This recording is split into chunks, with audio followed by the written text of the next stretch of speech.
Well, first of all, it's obvious. I'd like to welcome David Mulroney to this conversation, and I'd like to say online that I thank you, sir, very much for giving us some of your time. It's a great pleasure, Rex, to join you, and it's an important topic. Yeah, it is a very important topic. I'd like to start on a more general plane before we get down to the many particulars that are on issue between Canada and China at the present moment and for the last year. You spent 3 years, I believe, as ambassador to Beijing, 2009 to 2012 or 13, I believe.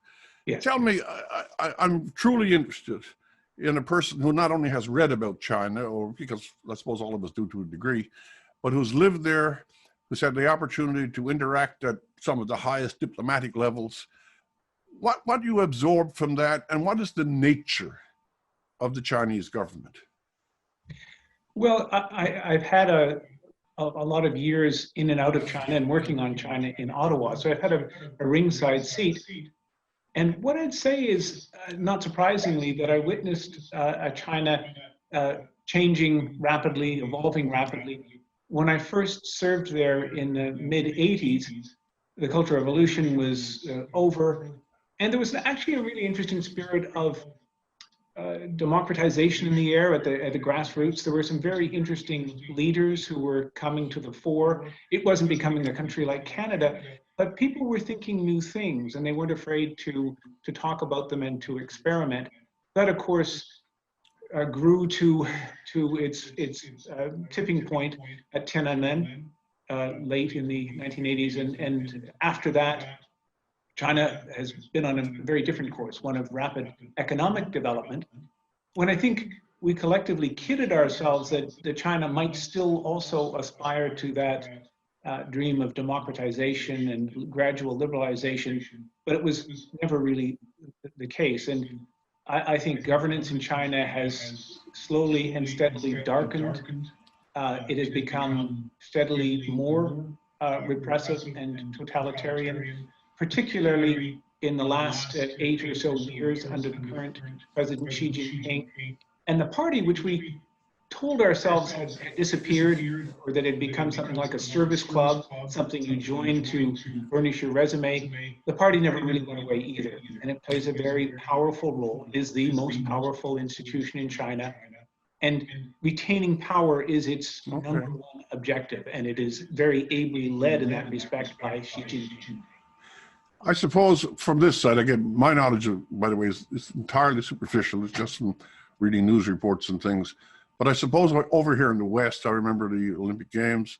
It was probably the spectacle of commerce, of what we might call the capitalist face that China had adopted for its economic upsurge, that either easily persuaded or allowed us to believe that once you get into the business of industrialization and producing goods and manufacturing and trying to build your national treasury, that automatically you drift into the Western modes of government, in other words, into democracy. Is that a fair read? I think that's certainly what we told ourselves. And there were a number of Chinese leaders, led particularly by Deng Xiaoping, who was the person who pulled China out of its Cultural Revolution doldrums. He was very, very adroit at charming people, charming Western leaders. He used to counsel at home to his those who were coming up the system behind him that you should hide your capabilities and bide your time. So don't show off too much. Be respectful. And a number of the leaders who followed him followed that path, and they were very skillful at charming Western leaders.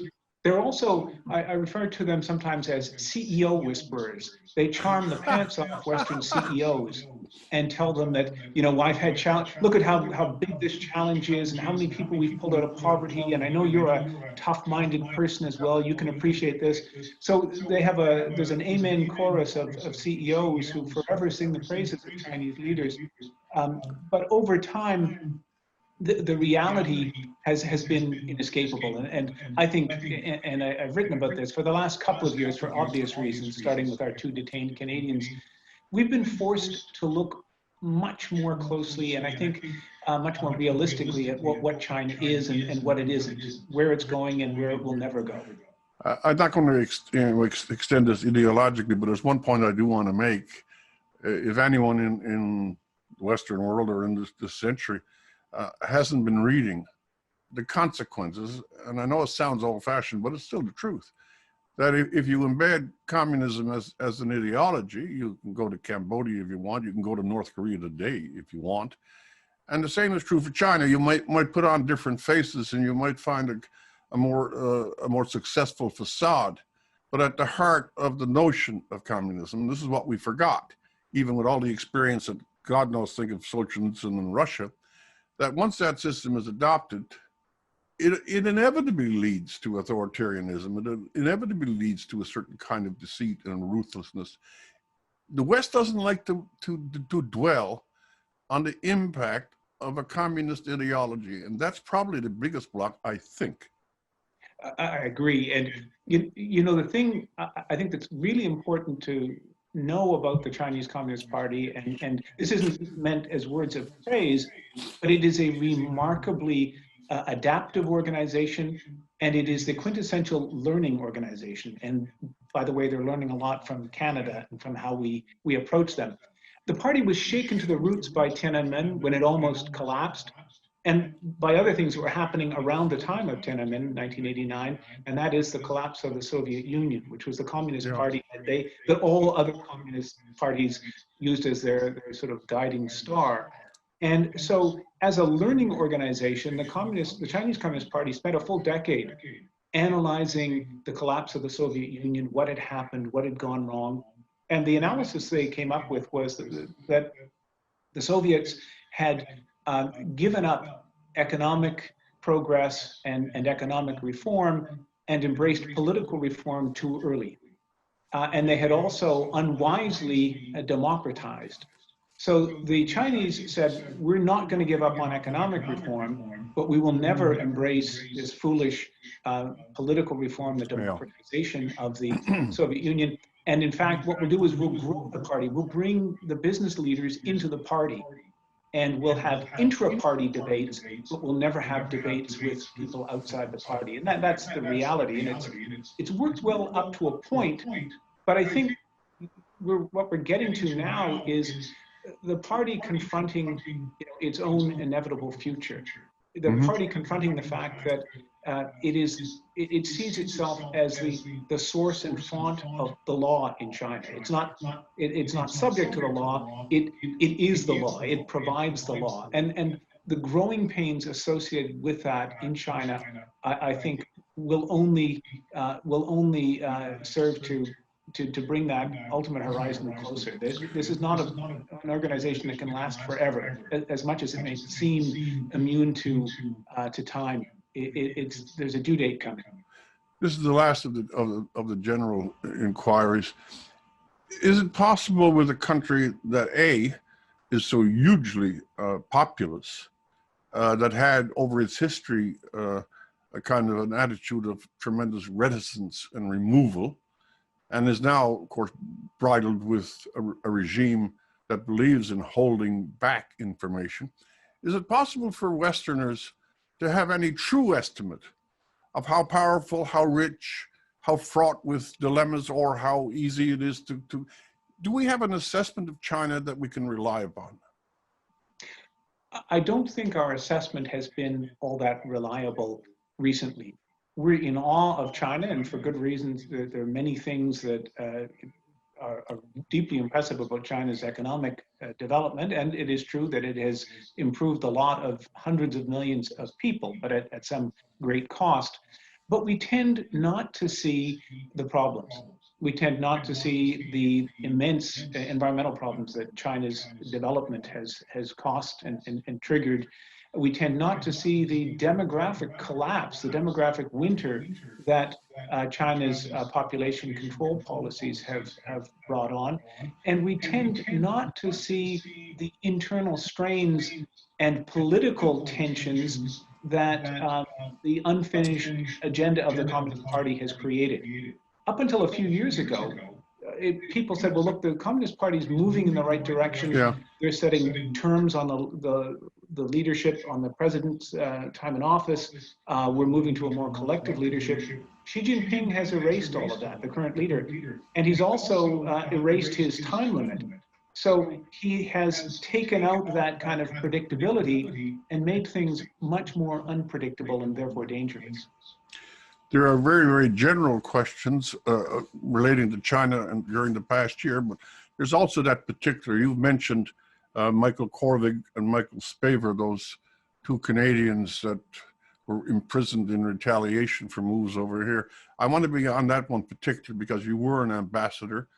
And I think at some point that you say that the consular file protecting expatriate or traveling Canadians is always a top priority. From the very beginning, why, we know the answer, but I want to hear it from you. Why did that happen? How have we been handling it? It's over 2 years. How has that played into the overall general attitude of our government to their government? Well, as you say, I think we know why it happened, and it was triggered by the arrest in Vancouver of Huawei's CFO, Chief Financial Officer, Meng Wanzhou. And the thing is, Huawei is a company that is revered in China. It's one of their technology champions. And Madame Meng is the daughter of the founder, so she's kind of corporate royalty. So the Chinese were incensed that someone like this could be arrested by officials in a country as small and insignificant as Canada. So they reacted with fury. But it's not the first time they've done something like that. A few years earlier, we had arrested again at the request of the US an aerospace technician who was charged with espionage. Mm-hmm. And the Chinese very cruelly picked up a Canadian couple who ran a cafe in North China and kept them in very, very difficult conditions. The husband was actually detained even longer than the wife until the aerospace technician did a plea deal with the United States, which involved admitting to espionage and serving time in prison. So this is how China increasingly deals with issues like this. There's not a lot that any government can do because we know what the Chinese expect. They expect the release of Madame Meng, and until that happens, it's very, very sad, but those Canadians will languish in prison. That said, our internal debate, where we've had so many prominent Canadians saying, including for a while our then ambassador, we'd be best served by doing a deal and sending Ms. Meng back, have caused the Chinese to believe that this pressure is working and have probably prolonged this. Although, as I say, the ultimate resolution probably it awaits the fate of Ms. Meng vis-a-vis the U.S.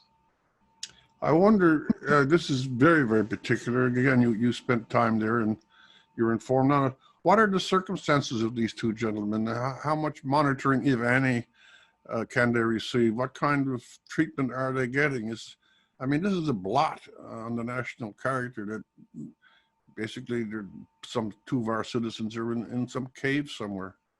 Well, for the first 6 months, it appears that they were held in extremely terrible conditions with, in remote locations with the lights on 24/7, observed round the clock, subject to middle of the night interrogations, and no contact with Canadian officials. Yeah. After about 6 months, they were put in the general Chinese prison, but that means you're in a cage with about 12 other criminals. You have to buy your food, and you may get it sometimes, you may not get it other times, and you're living with the general prison population without much access, if any, to fresh air, and you're limited to a consular conversation a month because of what the Chinese claim is COVID. So these are terrible conditions for people who have done absolutely nothing wrong. And of course, it is infuriating to compare it to Ms. Meng in one of her two mansions, who has a top-plate legal team. She's able to come and go freely during the day. And as much as I'm sure she'd like to go back to China, it's a pretty easy berth for her right now.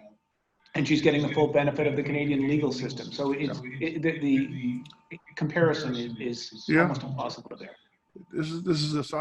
I'm just curious. We know that this is retaliation, just one for one, so to speak.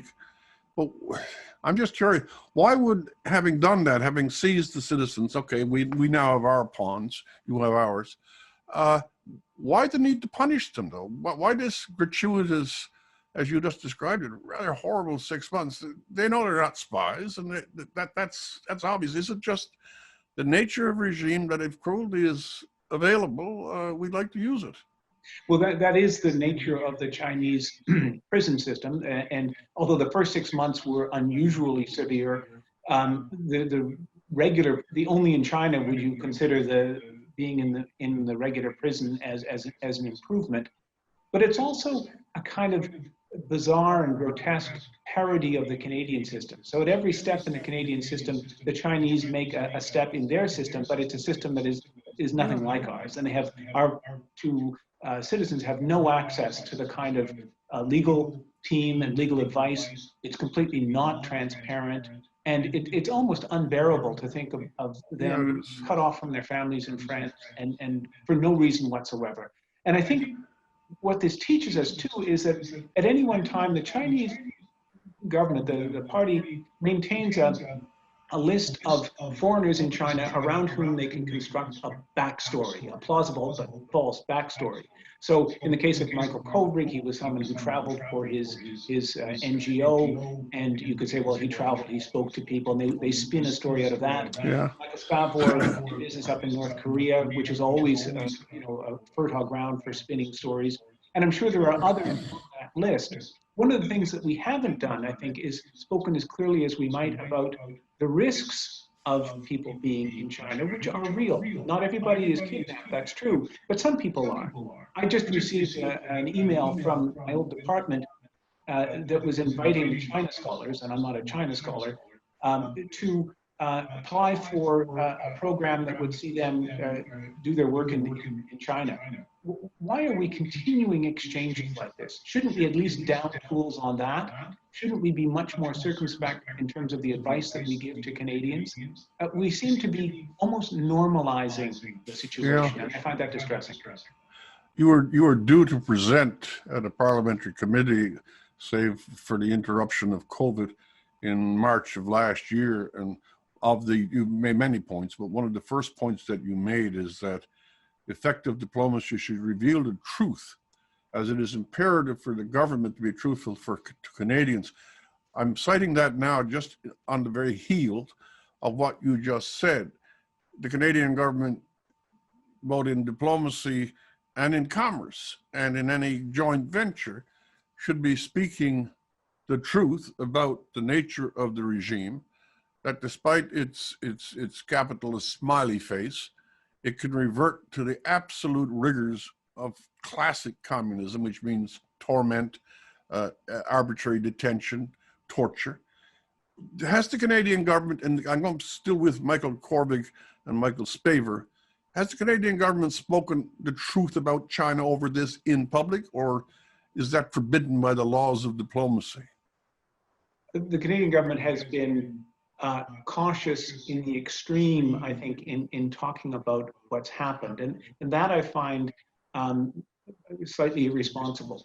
You need to be advising Canadians much more clearly about the risks they run and the kind of behavior that we see from China. I think the problem, Rex, is that people falsely equate diplomatic language with flattery. And I think they have a sort of a 17th century notion of diplomacy. Sometimes is flattery involved?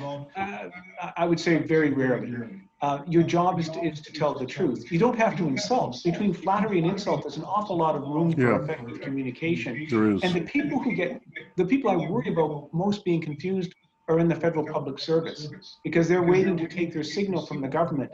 And they're never hearing from the government that our appreciation of China is changing, that the old ways of comprehensive engagement, whatever China suggested was a good idea for us, those have gone. And that it's not really in our interest to continue to empower China and allow it to be a free rider and break the rules. Until we speak honestly like that, we can't have policy change and we drift. That's a very, very key point. Now let's go to it's not bigger than Mr. Kovrig and Mr. Spavor, at least morally, it's certainly not bigger. But the biggest thing, and that is COVID. Standing a good distance outside, you can say that I don't think there's been any more of a negative hit on the entire globe in the last 50 years, certainly in terms of medicine, certainly in terms of commerce, then has resulted from the, shall we call it, carelessness of the Chinese laboratories and the release, not the release, but the escape of this virus. It has hit the entire world. Whole governments have shut down entire nations' economies. And you know, it's almost exactly a full year later. We don't seem to have absorbed the fact that one nation, this is China, more than any other nation, bears considerable responsibility for the most brutal hit on the welfare of the world, as I said, medically and commercially, that we've seen probably since the Second War. This is, it's even a little bit worse than that in the Canadian context, Rex, and that is Canada was hit harder than most in the West by SARS. And SARS hit us exactly the same way. It came out of South China. The Chinese were not at all transparent about what's happening. And we had imported our cases of SARS before we knew what was happening. And Canadians died. Canada was kind of a pariah state for a long time, and Canadians were inconvenienced all over the world. And one a beneficiary of one of the Canadian responses is that we set up, we had in the embassy in China, an office of the Public Health Agency of Canada, whose job was to monitor health stories coming out of China and also to work with Chinese public health authorities. Mm-hmm. And we were beginning, I think very intelligently, to see health as something of an intelligence issue, a security issue. And that office, of course, was closed down and somewhat inexplicably. But we also lost the kind of entrepreneurial sense that you've got to have capability on your own to check these things out. You can't rely on agencies like the World Health Organization, which has in the years since SARS become much more deferential to China. Other countries like New Zealand, I'm led to believe, got their epidemiologists, talked to epidemiologists in the region, they tracked down other leads, and they put together their own understanding of what was happening. Well, we, I think, were rather docile and supine in waiting for the latest briefing from the WHO, which was clearly behind the curve. Well, that's another point to draw out. I think it was apparent almost from the beginning, and if you, again, were following the news, at least on the internet, you could find various indications that what we was doing wasn't what a World Health Organization in its pristine honesty should be doing, which is simply speaking facts about a pandemic, but that it had a genuflectory attitude towards China, that it may even have been manipulated because it wanted more access to China. And yet, if I'm not mistaken, and I don't think I am, over here for the first month or 2 months, I mean, the idea of restricting travel was looked upon, especially from China. Well, this is a terrible. Was that carelessness? I mean, it seems so obvious, and even a layperson could say you really can't rely on information coming via the Chinese authorities, I mean, and the WHO. And how could we be so casual so early on in what was described as a pandemic? I think it was negligence and gross negligence. And it gets back, Rex, to that issue with language that you mentioned earlier. If you're playing fast and loose with language all the time, and you're refusing to speak honestly about what's happening, you end up fooling yourself. As you're the first to be fooled. And so in our first impulse, the first impulse of our ministers and other senior officials was to praise China. We didn't have to insult China, but we should have stuck to the fact. Here's what we know, here's what we don't know. Here are the questions we have. And we would have been much better served. But I think all along the government's impulse, and whatever the file, is to take the knee and to offer a little bit of praise, undeserved praise, to China as sort of the first statement. And it's tremendously confusing, and we're beginning to see the cost of that. Yeah, it was tremendously confusing in another way as well. We had, as we've both talked about here, the detention of two honorable citizens. And yet at the same time, when some of the world was pointing the finger, and justly so, we went on this expedition of either flattery or appeasement. That must have, you spoke about the the bureaucracy and the civil servants getting their message. What message were they getting there? Because one contradicted in many ways the other. And I was very encouraged at the time of the China Committee's hearings early in the year when a story came out that Global Affairs had actually briefed the government. I think they were offering the right advice to the government, and they, in the briefing note to the then new minister, Minister Champagne, he's since been replaced by Minister Mark Garneau, but Champagne's briefing told him that China was a strategic threat to Canada, and we needed to be much more circumspect in what we did. But instead, I think we got a slightly disconnected brief from our own ambassador. So there's also been a disconnect, I think, this is just my armchair assessment, between what our ambassadors have been saying, certainly the last two, and the realization that the public service has come to. But we've tended to follow the ambassador's advice, and I'm not sure that's always helped us. There are huge other issues. I wonder, again, if this, we're talking, I think, more to a general audience. There's at least 3 or 4 people going to watch. Tell me something about the background of for a general overview of the Uyghurs and what's going on within China directed to those people. Well, we sometimes forget that China is the last remaining empire. Rome has fallen, Greece is no more, Egypt isn't an empire, but China, which was an empire then, is an empire still. And it contains whole peoples and countries that it's absorbed over time. Tibet is one such.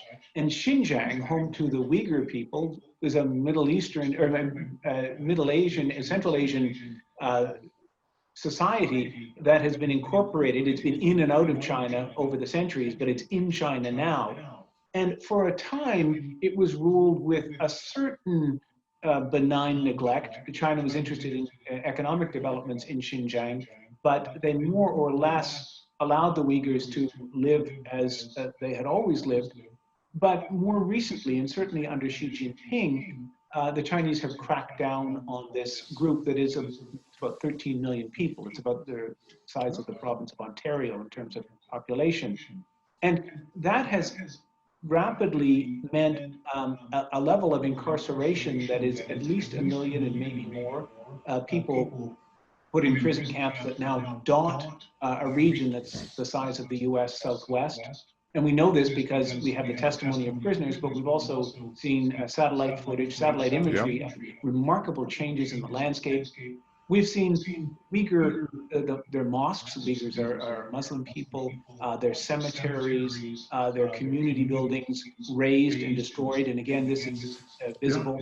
And we've also had accounts of things like forced abortion and sterilization of Uyghur women, and the attacks on the Uyghur family itself, so that if a Uyghur father is sent to prison, a Han couple, a Han Chinese couple, husband and wife, or sometimes just a Han man, will be put into the family to live with the family in a way of almost breaking the solidarity of the family itself.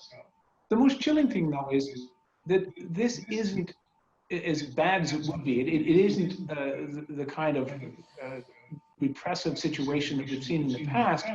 China is developing in Xinjiang the techniques and technologies of the 21st century surveillance state. So the scariest thing about Xinjiang isn't what's happening now, it's what China is preparing for the future. And it's also something that is happily exporting to dictatorships around the world. So this is of tremendous importance. I went back and I reread the Genocide Convention from just after the war. And looking at what it says about population control measures to physically remove and destroy a culture and a people, and other repressive measures are exactly what's happening in Xinjiang. What's interesting, when you go and you look at the countries that have acceded to the convention, including Canada, Canadian signatory was none other than Mike Pearson. So I think the current government might take some advice from and learn from the kind of concerns that the world had after the Second World War, and including people like like our own former prime minister, Pearson. Well, we're speaking, I should make this clear, we're speaking on February the 16th. And just this morning, this is 2:00 in the afternoon in Toronto, just this morning, the question was put to the Prime Minister whether he would agree that what is going on in China with reference to these people, to the Uyghurs, is indeed genocide. His response was that that was a loaded term. Now, others and other authorities and other nations have acceded to that term. We acceded to it through the Prime Minister when it referenced Aboriginal peoples here. Is it the term that should be used? I'm going back now to your citation. The first rule of diplomacy is the truth. Should the Prime Minister make that declaration? And is he not doing so because, I don't know, cooperation on COVID, the detention, well, you know what I mean. I think this word is absolutely central to the direction of our relationship with China and the management of the China file, which is why the Prime Minister is so reluctant to use it. Because once you admit that what's happening is a genocide, then you can no longer so eagerly and avidly normalize China's behavior.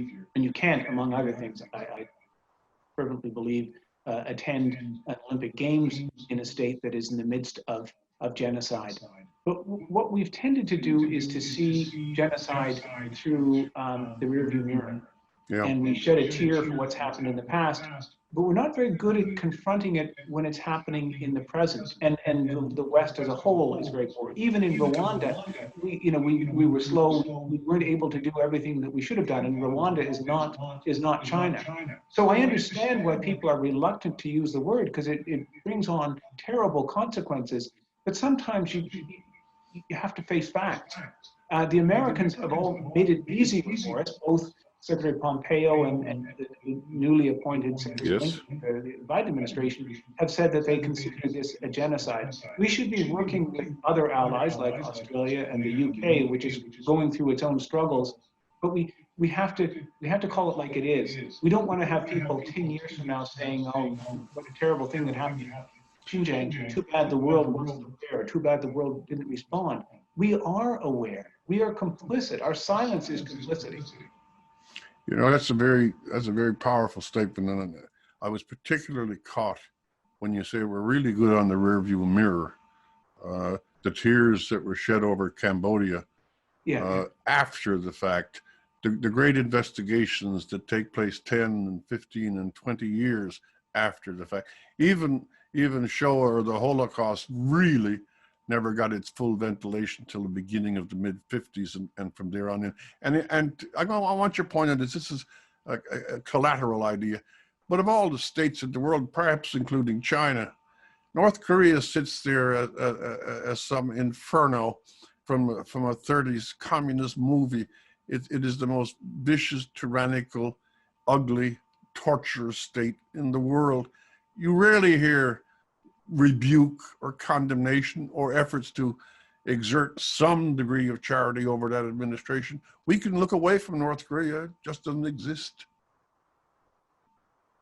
You know, it is one of the most worrying files, and currently China is being sufficiently distracting that we have forgotten the slow motion car wreck that is North Korea.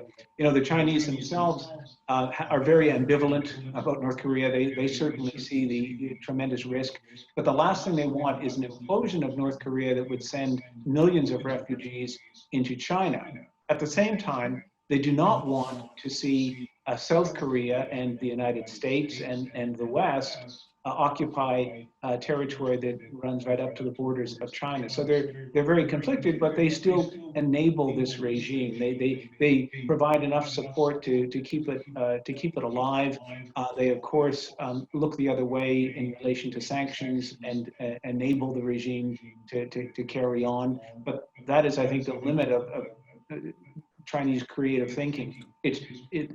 What they've got is bad, but what might follow is even worse. This is a very particular thing altogether. Should there even be any debate about whether Canada participates in the Olympics? I find that they're hesitating on saying whether they will or they won't. rather curious in this context. And they're also, they're saying, well, it's the Canadian Olympic Committee that should decide. Ah, And that's also like saying, well, we need a full and unfettered investigation to determine if genocide is happening. You're not going to get an unfettered investigation. you're in China. not. It's a tremendous cop-out.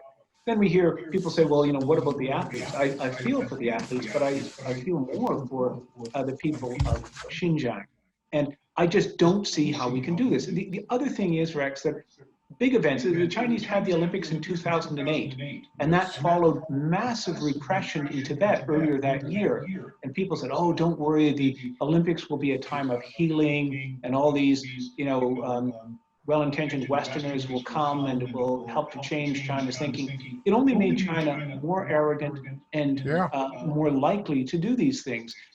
There's a long history in China. I talked about it being an empire of summoning vassal states to pay tribute. To a certain extent, that's what the Olympics will be. It will be China saying, if we can get away with this, we can get away with anything. If the world will come and pay tribute to us in the midst of what we're doing in Xinjiang, there's no limit to what we can do. It's really interesting. By the way, as another small point, but this goes to what you said, as bad as things were in the Gulag, and Lord knows they were bad, and as bad as things were in the Cultural Revolution, and Lord knows they were bad, if you wed those inhuman practices to the capacities of computer-powered states for surveillance and other reasons, you really are building a nightmare. One little trigger indication was, they banned the BBC. Yes. Which in certain ways is the most innocuous, in the sense of not trying to bend too much, the most innocuous of world service, but it's banned. And I had the chance while I was ambassador. One of the fun things about being ambassador is you can ask to see people and they'll actually see you. And so I called up the artist Ai Weiwei, who was then in house arrest. He'd been released from prison, but what the Chinese do is they then keep you so that you're a prisoner in your own home. And he said, I'm under house arrest, but there's no reason why you can't see me. So drove over to his home, and like every other street in China, and more so than most, it was festooned with surveillance cameras. But Ai Weiwei had created in porcelain his own look-alike cameras. He had the porcelain cameras pointing out on the street. So I liked his pushback. But China is a surveillance state, and what's scariest now, Rex, is that they've figured out how to determine whether or not you're a Muslim.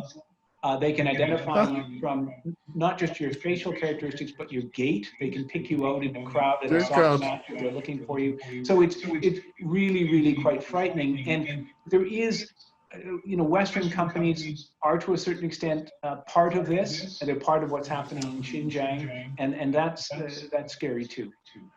Well, you're going right back. We're almost to the end. I want to let you know that there is some relief in this.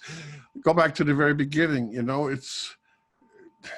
We think of, when the Jewish vessels tried to land before the Second World War, or we think of the terrible eruptions of the culture, any past calamity, Rwanda, as you mentioned. And we somehow have this capacity either to be at great distance or to store up our sorrow and our sympathies till the event is over. And it seems to me that this kind of complacency, we're very good at picking up the small signals of virtue. We want in our classrooms this, or we got to be very sensitive of our language that, on all the kind of minute, particular, even micro circumstances. But when there's a vast calamity or a vast inhumanity or a vast cruelty, everyone seems to wander away. I'm not going to pick on him, but our prime minister has some stature. He may be weakening some of it, but one strong public talk that actually said things about this situation, that actually spoke about the two detainees, or that spoke up on behalf of a grossly persecuted minority in China, would not that be of some effect? I think Canadians would find it tremendously reassuring, but it would have a greater impact. We sometimes forget that the senior leadership of China right at the very, they have the Politburo and the standing committee of the Politburo, the 9 or 10 or 11 people who run China are very conservative. You don't make it to the top by being a radical. They work you up through a series of jobs that show your capability and competence. And those people are quietly observing the senior leader, the paramount leader, Xi Jinping, who is causing problems all over the world. He's at daggers drawn with the Indians in the high Himalayas. He's fighting the Australians. He's in the South China Sea. He's fighting, the Americans have been upset. Everybody is upset. And that disturbs them. They don't seek this. They're not a disruptive state that way. But Xi has been able to convince them that he can carry it off. If there was a response from serious countries that targeted, say, the Olympic Games and said, what you're doing in Xinjiang is so repugnant that we cannot participate. Yeah. The Chinese would bluster and push back, but it also might mean that the people who oppose Xi's policies, and they exist, might countenance and might call for a less repressive policy. Maybe it wouldn't stop everything, but it might make life better. It might save some lives. It might free some people. Those are the consequences. Those are the very real consequences that flow from speaking out or being silent. Well, David Mulroney, obviously you go for a hell of a lot longer than this, but as an initial contact, I'll repeat what I said at the beginning. It really is. It's a treat to talk to you. And you were very gracious to accept the invitation. And I can just say thank you very much. Thank you very much, Rex. It's a real pleasure to have the chance to talk to you. By the way, if that's over, where are you located? The Monk Center, is that here in Toronto? So I'm not, that's a bit of a fiction now. I'm less at the Monk Center than I used to be. I hang my hat at the Monk Center only in a sort of symbolic term. I'm in Toronto and I work out of my own home. So I'm not, my early years after China, I was at the Monk. Then I ran the University of St. Michael's College. Yes, I know. That's a great place. Which gave me my white hair. So since then, I've been licking my wounds and recovering. But I'm not a monk on a daily basis. This is, I'm presuming, but if COVID lifts before I leave this globe, I would love sometime if you'd consent to grab a meal with you and have a chat. You're very pleasant. I really look forward to that. You're a first class guy, my friend. Just one thing we can follow up on then is my first ever meeting with Chinese diplomats was my assignment to pick them up at Torbay Airport and take them to fishing plants. This was just as China was coming out of the Cultural Revolution, and they were training Chinese officials to promote Chinese exports. So I took them around the bay, and the only thing that was really difficult was, and I didn't speak any Chinese. It was a difficult day linguistically, but they made known to me that they wanted to treat me to dinner, and they said, "And where can we get a traditional Chinese dinner?" And this is 1981. And we found a place. The Catamount Restaurant, probably. There were Chinese entrepreneurs in Newfoundland, developing underutilized species, catering precisely for the China market. So it's not all. There's a lot about China that I love and I feel very nostalgic for, and there's a lot of good in the relationship. But right now, that's not what's in them. Well, I'll give one little quote of myself. I grew up in Carbonear, which had one of the first Chinese businesses. It started as a restaurant, Fog's. And secondly, I'll say this, and it isn't an affectation, the number of what we call Chinese Canadians, I hate the hyphens, the number of Chinese families that I've met up here that came from China 10, 15, 20 years ago, they are among the most precious and lovable people that I know. They really are. It's too bad they got the government they have. David, you have been very kind, and again, thank you very much. Okay, thank you, Rex. Take care.